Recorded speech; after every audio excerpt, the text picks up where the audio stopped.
ఏలూరు జిల్లాలో మనిషికి bird flu virus సోకిన విషయం కలకలం రేపుతుంది. అయితే ఈ విషయంపై జిల్లా కలెక్టర్ వెట్రి సెల్వి స్పందించారు. జిల్లాలో ఇంతవరకు ఎవరికీ వైరస్ సోకలేదని ఆయన స్పష్టం చేశారు. సోషల్ మీడియాలో వచ్చే అసత్య ప్రచారాలు నమ్మొద్దని సూచించారు. కిలోమీటర్ వరకు రెడ్ జోన్ ఏర్పాటు చేసినట్లు పేర్కొన్నారు. అన్ని డిపార్ట్మెంట్స్తో సమన్వయ కమిటీ వేశామని చెప్పారు. ఈ పరిణామాల దృష్ట్యా 24/7 హెల్ప్ లైన్ కూడా ఏర్పాటు చేసినట్లు వెల్లడించారు. ఇండియాలో ఇప్పటి వరకు ఒక్క బర్డ్ ఫ్లూ కేసు కూడా బర్డ్ నుండి మనుషులకు రాలేదని కలెక్టర్ స్పష్టం చేశారు.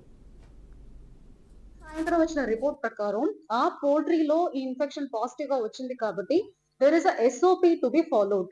సో ఆ పరిధిలో ఉన్న అన్ని షాపులని మనం ఇమీడియట్ గా క్లోజ్ చేయాలి. అన్ని చికెన్ అండ్ ఎగ్ షాప్ ని మనం క్లోజ్ చేయాలి. ఇది 1 కిలోమీటర్ రెడ్ స్పాట్ కు ఉన్న ఒక ఇష్యూ, ఒక కేసు.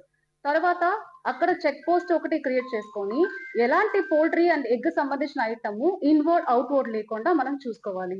సో మన ఫస్ట్ ఇమీడియట్ గా అనిమల్ హస్బెండరీ డిపార్ట్మెంట్ చేయవలసిన కల్లింగ్ ప్రాసెస్ ని మొదలు పెట్టాము. సో మనకు ఒక 20 టీమ్స్ ర్యాపిడ్ రెస్పాన్స్ టీమ్ అనే ఒక 20 టీమ్స్ ని ఫామ్ చేసాము. ఒక టీమ్ లో 5 మెంబర్స్ ఉంటారు. వాళ్ళు that 1 kilometre and 10 kilometre radius లో ఉన్న red spot and the surveillance zone ని వాళ్ళు మానిటర్ చేసుకోవాలి. కల్లింగ్ ప్రాసెస్ మొదలు పెట్టాలి. సిమ్టమ్ తోటి వస్తారా, ఫ్లూ సిమ్టమ్ తోటి వస్తున్నారని మాత్రం మానిటర్ చేయడానికి